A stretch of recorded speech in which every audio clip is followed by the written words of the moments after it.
Hello everyone, my name is Micah. I'm a counselor at Lake Luther, and today I'm going to share a devotional on faith and fear. So I have two stories. The first one is about fear, and it comes from Matthew 8, verse 23. Then he got into the boat, and his disciples followed him. Without warning, a furious storm came up on the lake, so that the waves swept over the boat. But Jesus was sleeping. The disciples went and woke him, saying, "Lord, save us, we're going to drown."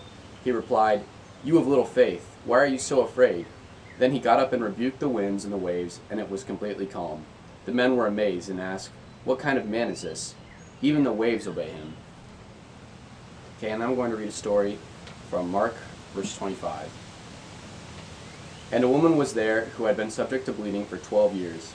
She had suffered a great deal under the care of many doctors and had spent all she had, yet instead of getting better, she grew worse. When she heard about Jesus, she came up behind him in the crowd and touched his cloak, because she thought, if I could just touch his clothes, I will be healed. Immediately her bleeding stopped, and she felt in her body that she was freed from her suffering. At once Jesus realized that power had gone out of him. He turned around in the crowd and asked, "Who touched my clothes?" "You see the people crowding against you," his disciples answered, "and yet you ask, 'Who touched me?'" But Jesus kept looking around to see who had done it.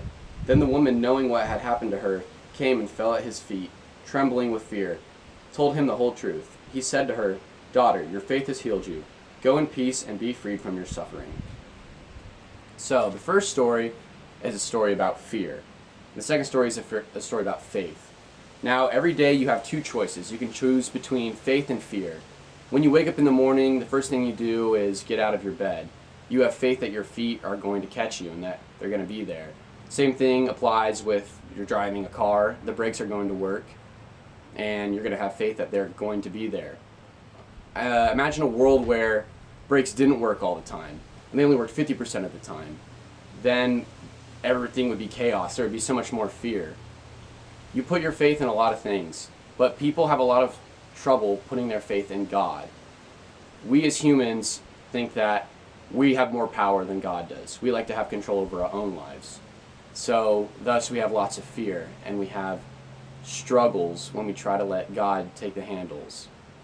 What God really wants us to do is put all of our faith in him so that he can have the handles. As we see in this story, the disciples had fear. They had zero faith in God, and that led to God getting upset. And so he had to calm down the wind and the waves just to make these men stop being afraid. They lacked a lot of faith.